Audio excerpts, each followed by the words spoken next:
ایک اصلاح ہوئی تھی یہاں پر کہ جو شادی کارڈ ہیں یا نکاح کے کارڈ ہیں وہ بہت سادہ ہوا کرتے تھے، اور یہ شروع کیا اس شہر کے ایک بڑے آدمی نے، جن کے پاس بہت پیسہ تھا یا مال و دولت تھی، انہوں نے شروع کیا اپنے گھر سے۔ یہ 60s کی بات ہے، اور اس کے بعد کسی بڑے آدمی کے شروع کرنے سے، پیسے والے کے شروع کرنے سے شروع ہو گیا۔ اچھے اچھے گھروں کے لوگ، بہت سادہ سا انویٹیشن ہے اور وہ جاتا تھا اور کسی کو کوئی شرم نہیں آتی تھی۔ اب وہ ٹرینڈ پھر واپس بدل گیا، اور ذرا باہر پڑھ کر زیادہ آ گئے لوگ، کوئی دبئی سے آ گیا، کوئی سعودی عرب سے آ گیا، کچھ اور اچھے جابس میں آنے لگے ہمارے یہاں کے بچے۔ اب انہیں شرم محسوس ہونے لگی کہ یہ نکاح کے لیے ایسا انویٹیشن کیسے بھیجیں۔ گھر والوں کو بھی شرم محسوس ہونے لگی کہ بچہ ذرا زیادہ اونچے اسٹیٹس کا ہے، اور پھر دوبارہ وہ شروع ہو گیا، ہلکے ہلکے کر کے بڑھتا گیا۔ اب ایک لفافے میں دوسرا اور دوسرے میں تیسرا۔ یہ فضول خرچی ہے، اور یہ جن کی آپ نقل کر رہے ہیں ان تک تو پھر بھی نہیں پہنچ پائیں گے، کتنی نقلیں کر لیں ان تک نہیں پہنچ پائیں گے۔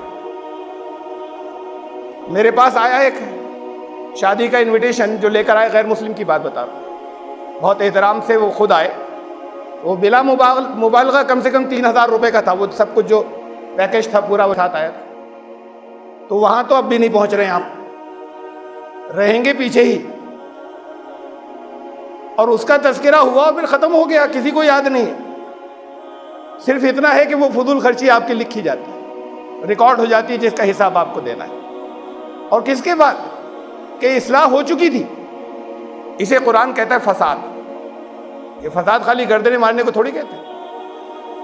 لا تفسدوا فی الارض بعد اصلاحها، اصلاح ہو جانے کے بعد یہ فساد مت پھیلاؤ۔ فساد کہتے ہیں توازن بگڑنے کو۔ حکیم کہتے ہیں نا، ان کی زبان میں ہوتا ہے، معدے میں فساد ہو گیا، جو توازن تھا وہ بگڑ گیا۔ تو یہ اصلاح ہو جانے کے بعد یہ فساد نہیں پھیلائیں، یہ تو اس سے بھی زیادہ بری بات ہے جو پہلے سے خرابی چلی آ رہی تھی۔ ادھر توجہ کیجئے ذرا سی، چند باتیں اور ہیں توجہ تک۔ یہ لوگ قابل مبارکباد ہیں دونوں، عروس و نوشہ بھی اور ان کے والدین اور گھر والے بھی، بغیر جہیز کا نکاح ہے۔ کوئی اگر نظیر قائم ہوتی، اور بھی کبھی کبھی کچھ ہوئی ہیں شہر میں، کوئی اگر نظیر قائم ہوتی تو دوسرے لوگ کیوں نہیں عمل کرتے؟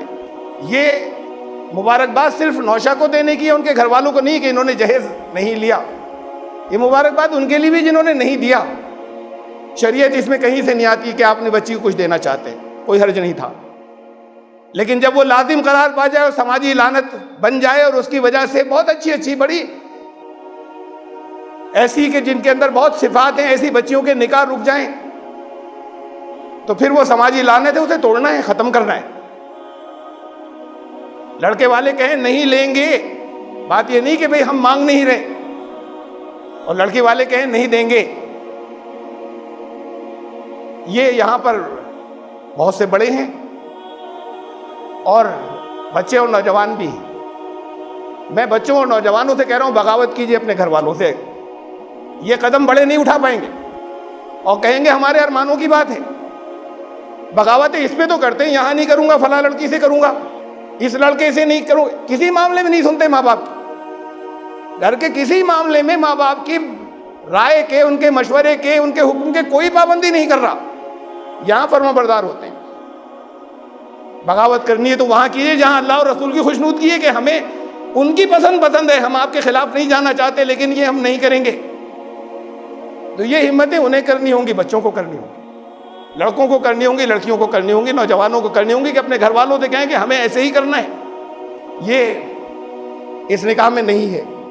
یہ کتنی بڑھا لی فضول رسمیں، مہندی مایوں، چھوٹی موٹی رسموں میں بھی کسی جگہ کوئی حرج نہیں تھا، اس لیے کہ خوشی کا موقع ہے۔